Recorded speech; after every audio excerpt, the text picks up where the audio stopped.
Hey everyone, just before the video gets underway, I am selling a couple of Toronto Maple Leafs Centennial Classic jerseys, size medium only, brand new with the tag still on them, never worn before. If you guys are interested in how to purchase these, the information will be down in the description below. But in today's video, we're going to be talking about if the Maple Leafs should be interested in pending UFA Dougie Hamilton. And of course, I wanted to talk about him in a video regarding if he can come to Toronto or not before this news was announced, but it definitely does help out with the amount of people that are searching for stuff like this. And as always, when we're talking about hypotheticals, this is a hypothetical, merely for perspective. If you're interested in knowing what type of player Dougie Hamilton is, he's an offensive defenseman, and he's a damn good one, and he's great at transitioning the puck from defense to offense and getting your forwards the puck. But most importantly, he's an offensive defenseman who can really shoot the puck. We'll touch on Morgan Rielly a little bit later on the video, but if you're comparing the two players, because the Leafs already have an offensive defenseman and they have another one, a younger one, in Rasmus Sandin coming up, the interesting thing is that Rielly and Sandin both shoot left. Dougie Hamilton shoots right, which is interesting. The difference between Rielly and Hamilton really is the shot. And if you're looking at the Maple Leafs' power play, they really do lack a shot either from the opposite side circle to Austin Matthews or from the point. If you're looking at the goal leaders for defensemen over the last 5 seasons, Dougie Hamilton is second on this list with 72 goals in 347 games played. That is 4 less goals in 25 less games played than Brent Burns, who's first on this list with 76. And in terms of power play goals over the last 5 seasons, he's tied for 17th on this list with John Klingberg with 14 of them.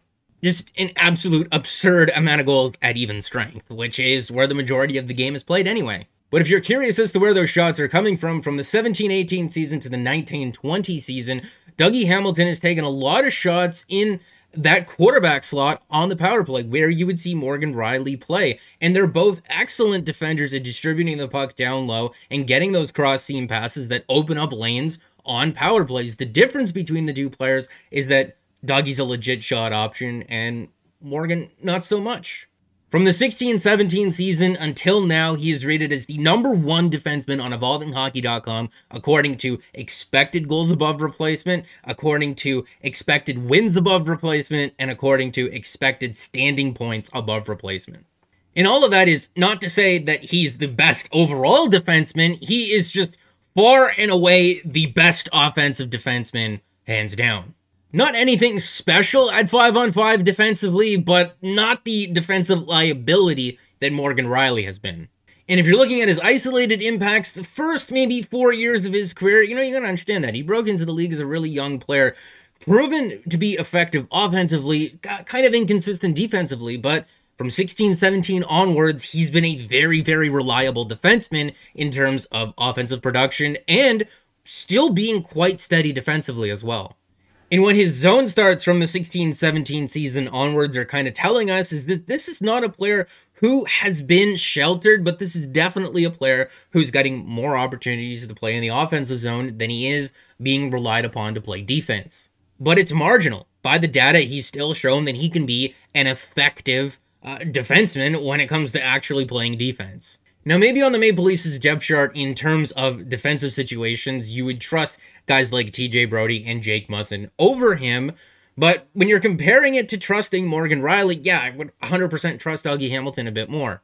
Now, since the start of 2020, there haven't really been very many high-profile defensemen that have been signed to long-term contracts.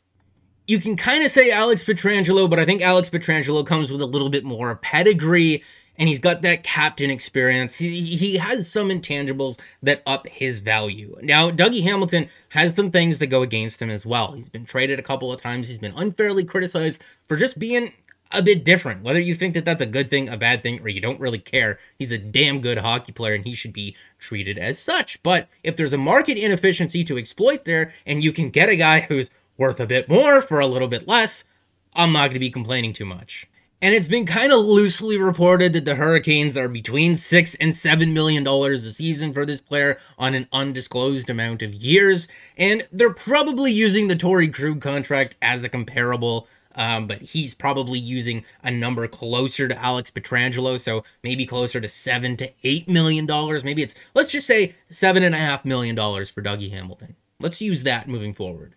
And if this is the headline here and it leads to a sign and trade, the hypothetical benefit to that is that if he's signed and then traded to another team, they can negotiate an 8-year deal instead of being limited to the 7-year maximum for a free agent that he would get if they waited until, I believe, July the 28th. Allowing other teams to speak to him now, yes, does open up the possibility of him signing an 8-year deal with that team, and that could be a reason why they're doing it, but I don't know how many teams would be interested in signing him until he's 36 years old. I think the real reason why they're doing this is because the Seattle Kraken have an exclusive window to negotiate with free agents before other teams do. And the one advantage that the Kraken have over every other team is that they aren't hampered by previous commitments, right? They have $0 on the books for next season. So if they decided that they wanted a marquee player and a player that was going to help them be competitive right now, they can open up their wallets for Dougie Hamilton.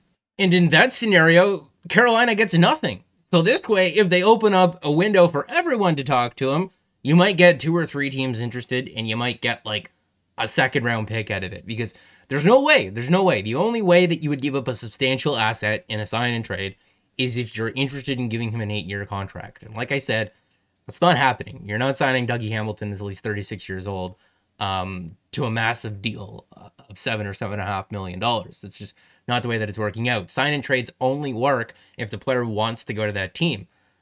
The Buffalo Sabres traded for Jimmy Vesey when he was still with the Nashville Predators, and he ended up signing in New York anyway. There was an example where the Flyers traded for Kevin Hayes' rights, and he ended up signing there, but in both of those cases, it was a mid to low-level pick. But if we're talking about a sign and trade scenario before the expansion draft, that would affect Toronto's protected list. And if we're taking a look at what the options are here, you're automatically protecting these 4 forwards, and if you don't agree, you're wrong. You're automatically protecting Jack Campbell and these 2 defensemen. And if you're adding Dougie Hamilton here, well, you got to protect Morgan Rielly, or you can trade him. But we'll talk about that a little bit later, because remember, I've been comparing Dougie Hamilton to Morgan Rielly this entire video. So you have the 4 forwards protected, and then you would have 4 defensemen protected. And you would leave Kerfoot exposed, and you would leave Justin Hall exposed. And between the 2 of those guys, over the last 20 or 30 games of the regular season, including playoffs, I would rather hold on to Kerfoot, so I'd rather Seattle take Justin Hall. But at the same time, they more than likely take Kerfoot, and you're left with Hall. But I don't know if the Leafs can afford both of those guys moving forward anyway. But realistically, if you're signing Dougie Hamilton, or if you're entertaining the idea, or if you're serious about it, you more than likely look to move on from Morgan Rielly. He's entering the final year of his deal that's seeing him be paid $5 million. I don't know how much money he asks for on his next raise. Possibly closer to that Torrey Krug comparable that I keep coming back to, about $6.5 to $7 million. It's which one fits into your plan better long-term. They're about the same age. Dougie Hamilton, 28 this year. Morgan Rielly will be 28 next March. It depends on what you want. One of them shoots left and the other shoots right. That could be a difference. And I'll get into the armchair GM and explaining a lot of the assumptions that I'm making here in a minute, but the idea is that you may be able to have both Sandin and Rielly on next year's team, but moving forward, what do? Do you hamper the development of Rasmus Sandin by keeping Morgan Rielly together? Do you try to come up with a way to split the ice time and the opportunities, but then are you really getting the full value of what you're paying Morgan Rielly and what you will have to pay Rasmus Sandin one day? But with Dougie Hamilton and him shooting right-handed, it opens up a lot more possibilities. If you watched my Morgan Rielly video, which I'll leave linked above the screen, talking about everything that may be going on with him, if they're keeping him, if they're extending him, if they're trading him, my biggest point of contention when it came to trading him is that you're making the team worse. Because if you're trading him, you're not getting back a defenseman just as good or better than him. There's very, very rarely hockey trades like that available. And if you're saying to trade him for maybe picks and prospects or some younger roster players, they're still not as good as him, right? The Toronto Maple Leafs are trying to win now. Young roster players and players that are developing that may be good in the future, that's awesome, but you need to win now. You need to be good now. So trading him for picks and prospects or players that maybe one day may be as good as him, or even just younger players who can help your roster right now, you're still making the team for next year worse, and that's not the goal. So the only option here, if you're looking at a list of free agent defensemen, so if you're saying to trade him for picks and prospects and sign a free agent defenseman, The only defenseman who's just as good or better than Morgan Rielly here is Dougie Hamilton. And if you're saying to yourself, well, we need to get rid of Rielly, and I'm not interested in Dougie Hamilton either, because they're not gritty enough, grit and toughness is great. You need that on your team. That is not the reason why the Leafs have lost the last 2 playoff series, and it's not even defense either. They can't score. They can't score. And so if you're trading a guy, an offensive defenseman in Morgan Rielly, you need to replace that offensive value there because the problem has been scoring. And like I said, if you're looking to lose one of Kerfoot or Hall in the expansion draft, you more than likely can't afford them both going into next season. Morgan Rielly moving out here. Jason Spezza coming back on a 1-year deal. You got guys like Liljegren and Robertson, who maybe look to be a bigger part next year. Leaves you with about $13.8 million to fill out the rest of this roster, which you can do. Especially if you're able to secure a cheaper, younger roster player in the return for Morgan Rielly. And I think it goes both ways. If you're looking at shopping Morgan Rielly, Dougie Hamilton is someone who you should pursue. And if you're pursuing Hamilton without the pretense of trading Rielly, I don't think that you can do that responsibly. I don't think that you can afford to have them both. Maybe for 1 year, but I don't think you can do that past next season. I want to do these videos first, the hypotheticals and, housekeeping, talking about both sides of things, the pros and the cons, before I do a video talking about what I want to see happen. And even when I do a video talking about what I would like to see happen, I'm still going to touch on both sides and what the pros and cons of my ideas would be. It's a fair conversation to be had. It might be a long shot.